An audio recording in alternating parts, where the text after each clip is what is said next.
Welcome back, everybody.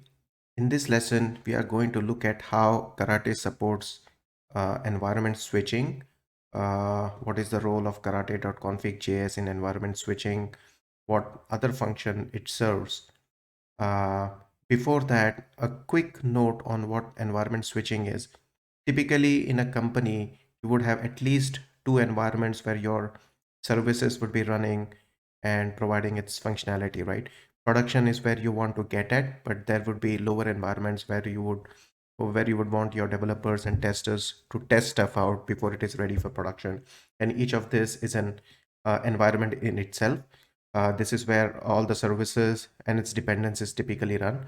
Typically, you have a developer environment which is specifically targeted to for developers, where you would have the service under test running, but most of its dependencies are mocked out. Then you have an integration environment where the first time you do an integration testing and then you have a production. Multiple companies have other environments as well, but you'll have at least a couple of the environments to be able to test from test execution point of view. What you expect is to be able to run the same karate test suite and point them to one of the environments, and should have the flexibility to just change that pointing to be able to point to a different environment just by changing configuration, but have a common set, a one set of test cases for any of the environments, right? So you don't want to duplicate your code efforts, just be able to change the environment by changing the settings. And we'll see how karate supports that. Before that, let's say we will work with the post API that we have been working with so far. Let's say I have this mock server running on Type code, and it has the post API.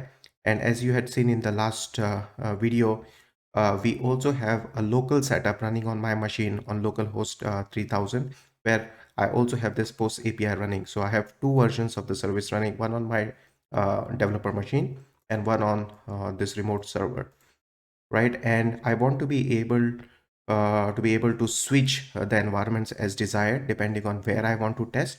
And we'll see how we will tackle this scenario. Let me start off as usual by creating a feature file. Let me call this as, let's say, environment switch dot feature. Okay, and let me start with this. This is a good starting point, I think. Let me start with this. So I have this post API that I want to test. I've initialized stuff. I don't want most of this stuff here. Let me just do some basic validation. When I post, when I do a get API to the post endpoint, I expect 200. I'm not interested in the details here. I just want to ensure that it's an array that is written back, and some schema validation on the attributes there, right? So I have this, but as you know that this would just work uh, on the against this environment, right? This type code environment. Let me just quickly check everything is good. Everything looks good. Uh, what if, however, like I said, I also have a same API being hosted on my local environment on my developer machine. So rest of all this stuff remains the same. The only thing that changes is it is running on my local host 3000, right? So if I continue to use URL in background, and because background runs before any scenario runs, it would not, I will not be able to use my local setup here. So one option I have is just get this URL from inside background into the specific scenario, and in here I put it again. And for my local setup, for my developer testing, I create separate URL is pointing to local 3000. And now if I run this, right, it should run both of my tests and both have passed. Let's quickly verify. So this is running against local 3000, and this is running against my integration setup, right? But this is not what we would want ideally, because you can imagine this playing out against lots and lots of feature files that I would have to duplicate, essentially duplicate the code for each of the environment. And again, when I want to run it for one specific environment, I'll not be able to control it. Like for instance, in this case, I don't want to run it on local. I just want to run my integration test on my integration environment. I just want this scenario to run.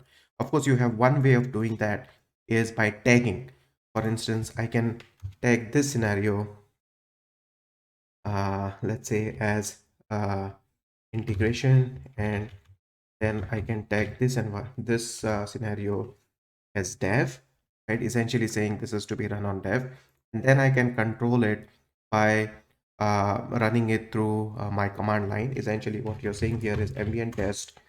Let me just copy paste this command that I already have set up. Right. And so essentially you provide these options, karate.options.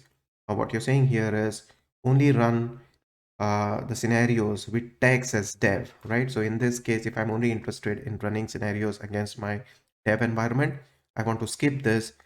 Then this is how I tell, because if I just run ambient test without providing a specific feature file, it will run all feature files inside my class path. This is not what I want for this demo. So this is how I can specify when I want to execute scenarios in a specific feature file. And this is the runner, my social test.java runner that I'm providing here. So if I run this, I expect only to run test cases against the dev environment, right? So only one of them should run. Something has gone wrong. I think the name of my feature file was wrong. It's not test.feature. It is uh, env switch.feature. Okay. Now, as I expect only one of the tests to run, and is run, and you see one test has run and one has passed. If you look at the request, it is sending a get request to the local host, right? So agreed, you can control it through the text, but this is not a good way because you're essentially duplicating and it's a maintenance help. So how could you do that, right?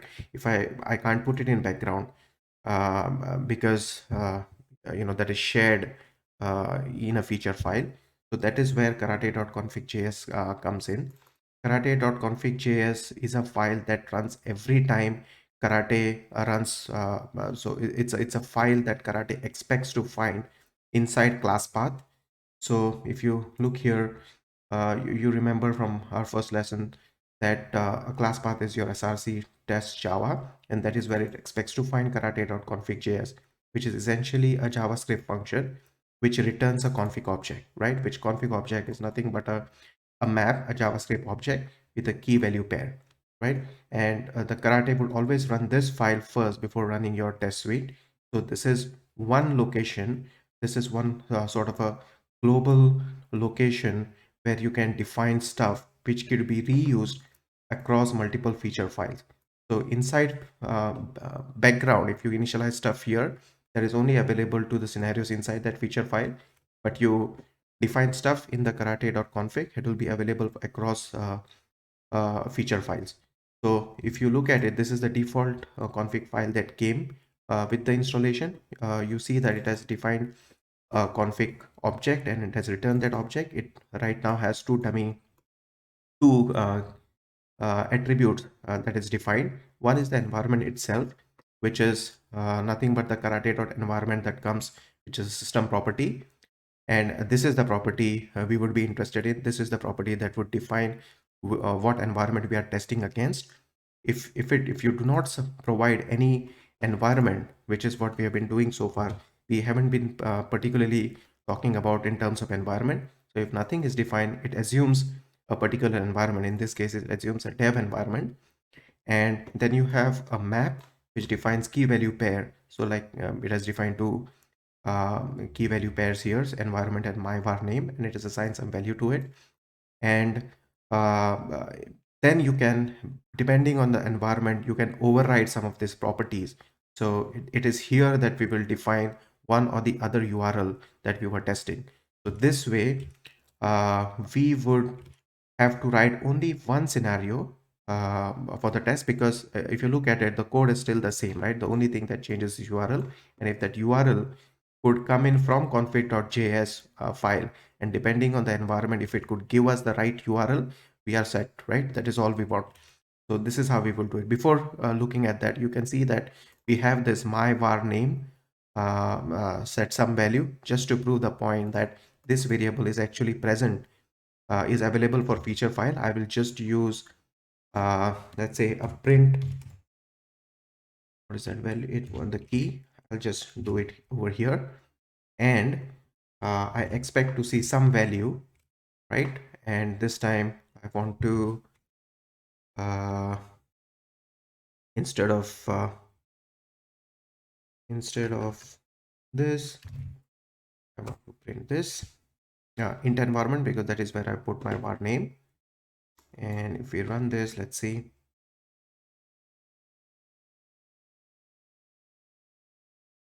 uh, so if you look over here, it prints some value, right? And this some value was defined in the config.js, which proves that the values defined in the config object inside karate-config.js is available inside uh, any of the feature files, right? So now that we know that we could use stuff from karate.js, let us get rid of one of the scenarios here, because we are going to reuse the same scenario, just use the different URL. And let's define, let's just remove this, okay? And let's just use it over here. We'll come here, and let's stick with this two environments, or maybe let's call, instead of E2E, let's call this integration environment, as we have been. And let's also say our default environment, if nothing is specified, is integration, right?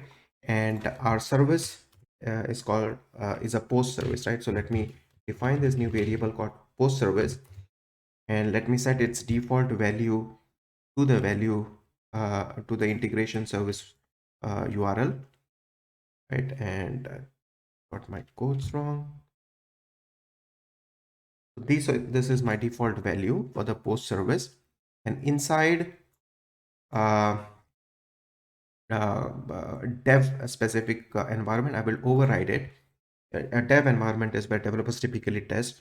So they've given an example here. So all I have to do is, because it is inside a config object, I will say config.postService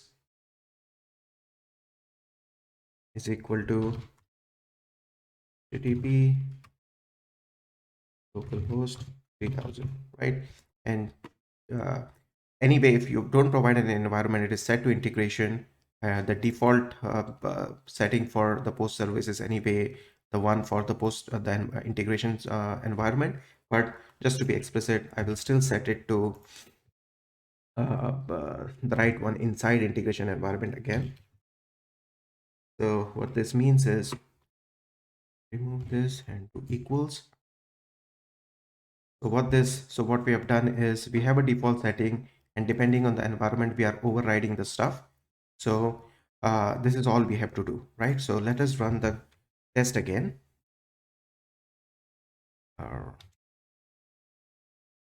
and let me get the last code here. Run the, like, there's something wrong with my bash.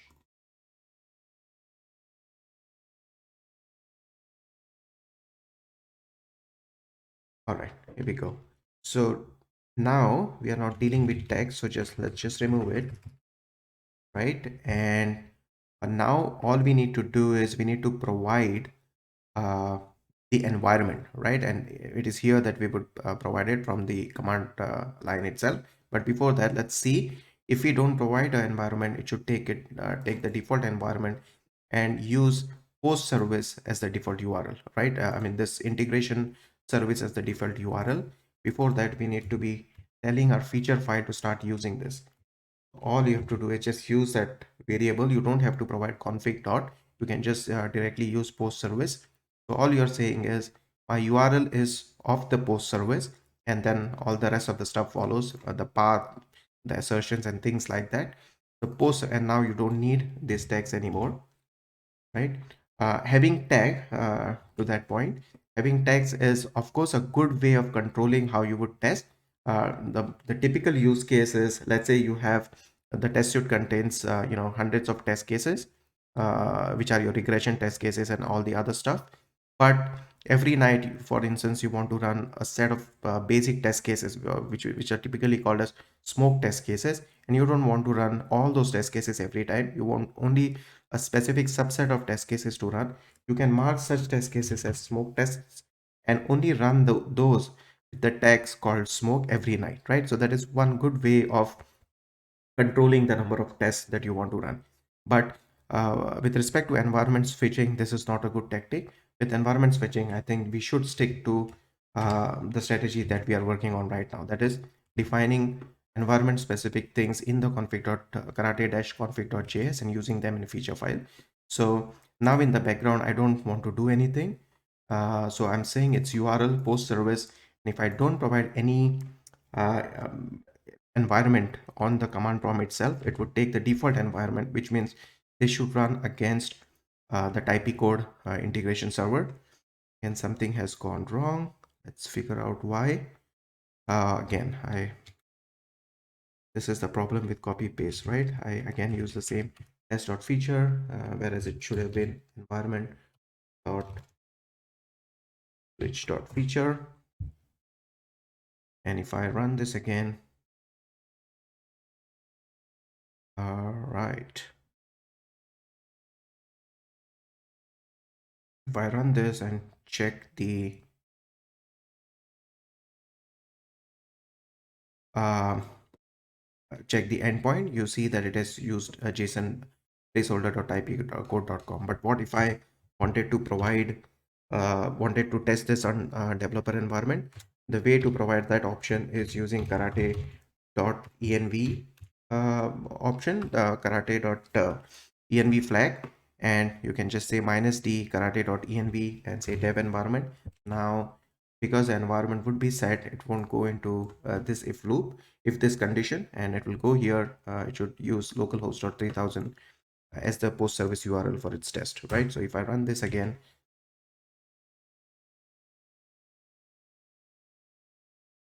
and so it has passed. Let's see the endpoint that is used. It has used localhost endpoint, right? It has used the dev endpoint.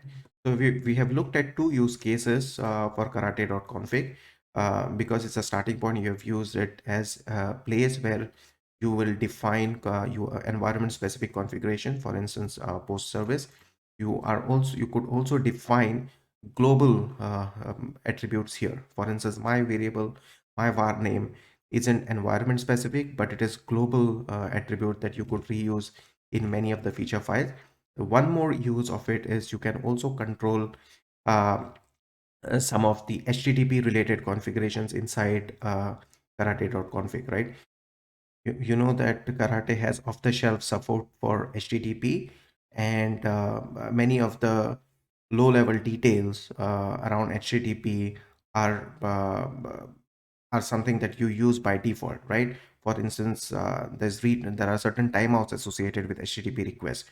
If you wanted to have some control over those configuration, this is a good place to work on it, right? So let's say I use two of them. There is a connect timeout setting, and there is a read timeout. Connect timeout is how long you want to wait before a client could connect to the server, and how long to wait before a server can respond back with the response, right? So in both of these cases, the default is 5 seconds, and this is what I've put in here. But if you wanted to control it for your test, you can do it. Just to ensure, just to show that this indeed takes effect, let me bring it down to 1 millisecond, so much so that it should basically fail. uh, you know so it might work for my local environment, because it would be pretty fast. So this should definitely fail for remote integration environment. So let me test this on integration environment just to show that it would fail and that it is indeed a global setting that takes effect on any of the feature files, right? So if I run this, but instead of dev, if I give integration, and now because my connect timers is so small, uh, you, the client wouldn't be able to talk to a remote service. Let's hope that it works that way. It has failed, but let's make sure that it has failed for the right reasons. And if you see it has resulted into connect timeout. And if I bring it back to, let's say, 5,000, which is essentially 5 seconds, because it is in milliseconds, it should work back again.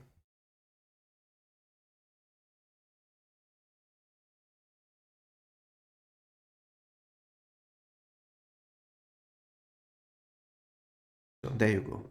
The test is passed. So you can see that this indeed has a global effect. So we have seen three uses of karate-config to manage your environment specific configuration, to manage global configuration, and also to manage some configuration which not necessarily application specific, but HTTP specific configurations. I hope that made sense. I will see you in the next lesson. Thank you.